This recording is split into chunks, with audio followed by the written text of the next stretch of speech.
Hello students, welcome back to my channel Commerce Master classes.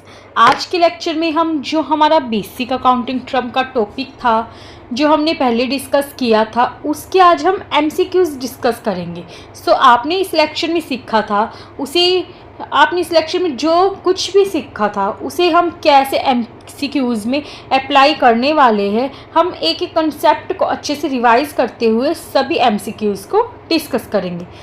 चलिए चलते हैं आज के टॉपिक पर। ओके, सबसे पहले है कैपिटल। कैपिटल क्या होती है? कोई भी पर्सन बिजनेस स्टार्ट करता है, जो भी उसमें कैपिटल इन्वेस्ट करता है वो बिजनेस की लायबिलिटी है।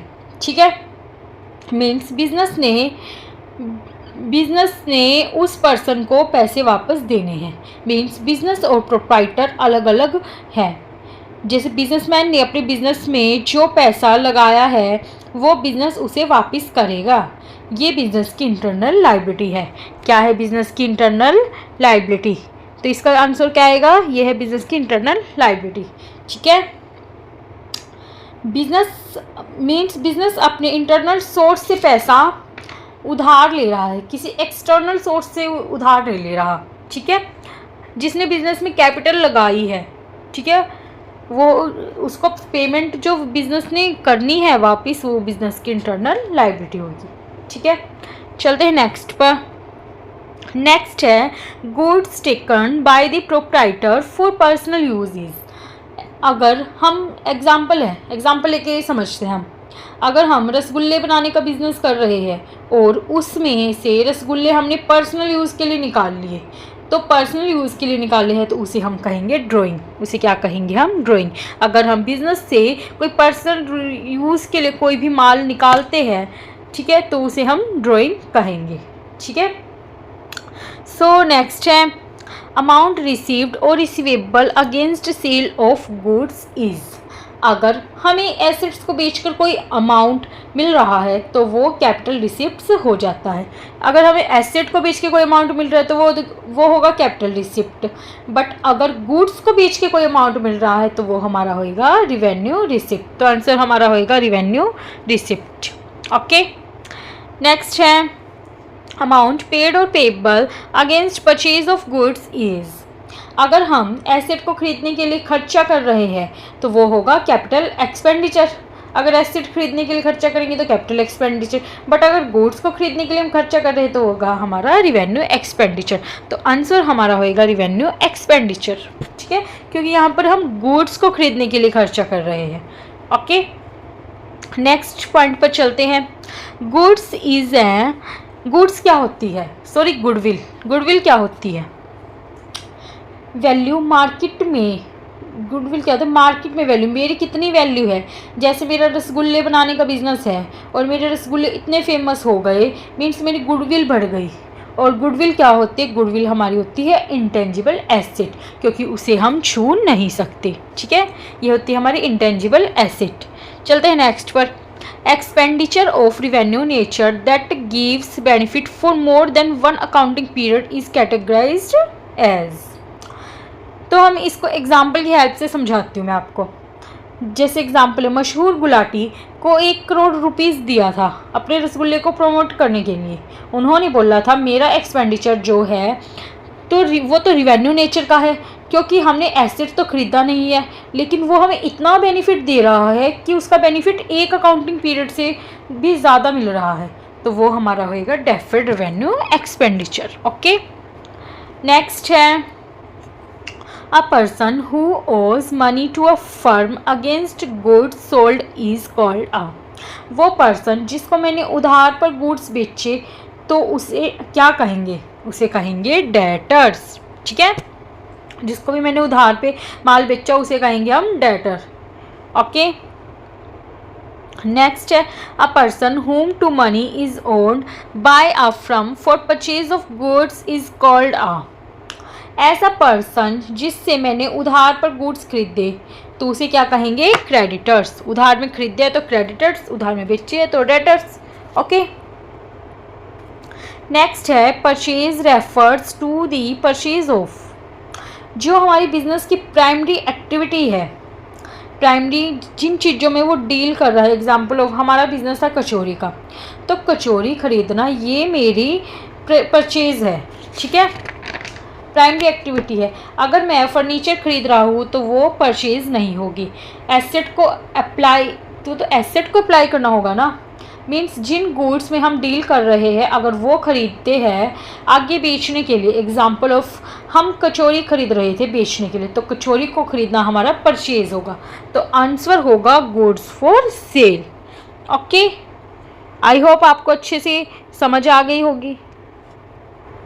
सो नेक्स्ट है हमारा, नेक्स्ट पे चलते हैं। A liability arises because of, liability क्यों अराइज होती है? अगर किसी से कैश पेमेंट करके कोई गुड्स लेते हैं तब तो लाइबिलिटी अराइज नहीं होगी क्योंकि कैश में पेमेंट कर ही दी, बट अगर क्रेडिट में कोई गुड्स लेते हैं तो हमारी लाइबिलिटी अराइज होगी, तो उसे हम कहेंगे क्रेडिट ट्रांजैक्शंस, ठीक है।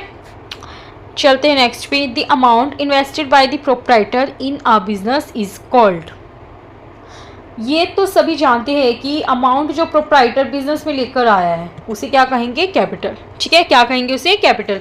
ये तो बेसिक सी चीज़ है, सबको पता ही है, ठीक है।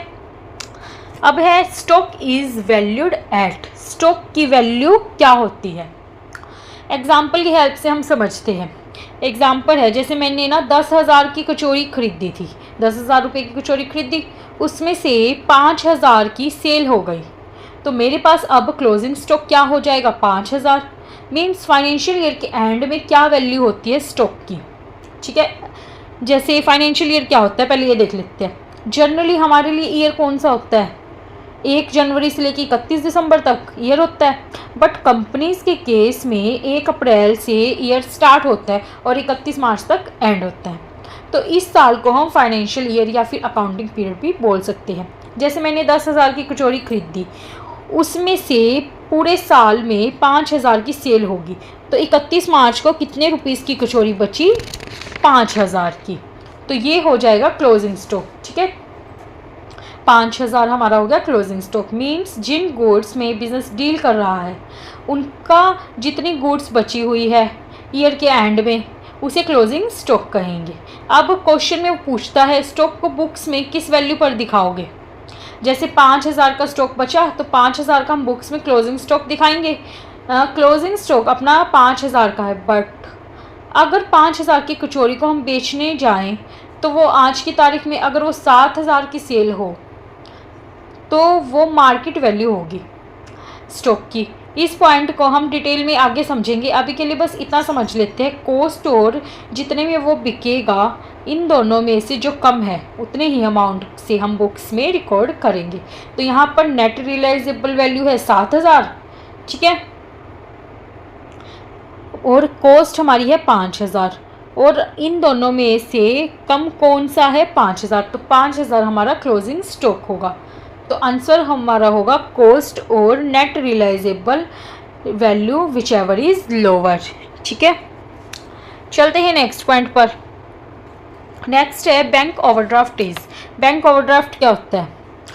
नॉर्मल लैंग्वेज में देखिए, जितना पैसा आपके बैंक अकाउंट में है अगर उससे ज़्यादा आपने विड्रॉ कर लिया, एग्जाम्पल ऑफ 500 रुपीज़ है अकाउंट में और 1,000 रुपये विड्रॉ कर लिए, तो उसे हम कहेंगे बैंक ओवरड्राफ्ट। तो ये हमारी कौन सी लायबिलिटी है? ये है हमारी, इसमें देखो शॉर्ट टर्म दे रखी है, लॉन्ग टर्म बोल रखी है, कॉन्टीजेंट और नॉन ऑफ दिस, ठीक है। तो यहाँ पर समझिए जो बैंक ओवरड्राफ्ट है उसे मैंने 1 ईयर में रीपे करना पड़ता है, तो 1 साल में जो पे करनी होती है तो वो कौन सी लायबिलिटी होती है? 1 साल के अंदर अंदर जो पे करनी होती है वो होती है शॉर्ट टर्म लायबिलिटी, ठीक है। चलते हैं नेक्स्ट पॉइंट पर। नेक्स्ट है विच of the following is not fixed asset. अब हमें पहचानना है इनमें से कौन सी हमारी फिक्स्ड एसेट नहीं है। हमने पढ़ा था कि एसेट हमारी 3 टाइप्स की होती है, उसमें से दो टाइप की कौन सी होती है? नॉन करंट एसेट और करंट एसेट। ओके, तो जो नॉन करंट में हमारी सभी फिक्स्ड एसेट आती है। फिक्स्ड एसेट्स कौन सी होती है? टेंजिबल हो गई, इंटेंजिबल हो गई, और फिर करंट एसेट्स पड़ी थी, उसमें जो एसेट कैश में 1 ईयर के अंदर अंदर कन्वर्ट हो जाए तो वो हमारी करंट एसेट है। अब इनमें से पहचाना फिक्स्ड एसेट कौन सी नहीं है। कौन सी नहीं है? बिल्डिंग हमारी फिक्स्ड एसेट है, plant and machinery fixed asset है, गुडविल भी हमारी फिक्स्ड एसेट है। बैलेंस विद बैंक ये हमारी फिक्स्ड एसेट नहीं है, क्योंकि इसे कभी भी कैश में कन्वर्ट कर सकते हैं, कभी भी बैंक में जाकर कैश विड्रॉ हम कर सकते हैं। ठीक है, चलते हैं नेक्स्ट पर।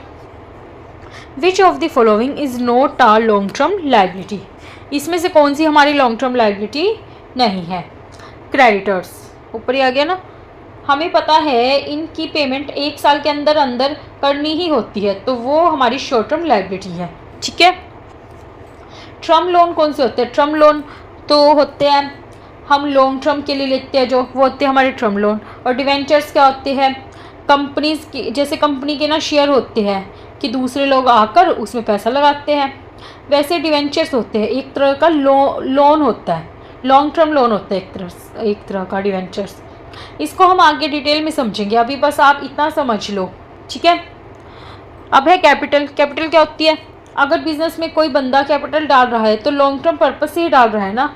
ठीक है, तो आंसर हमारा होएगा क्रेडिटर्स।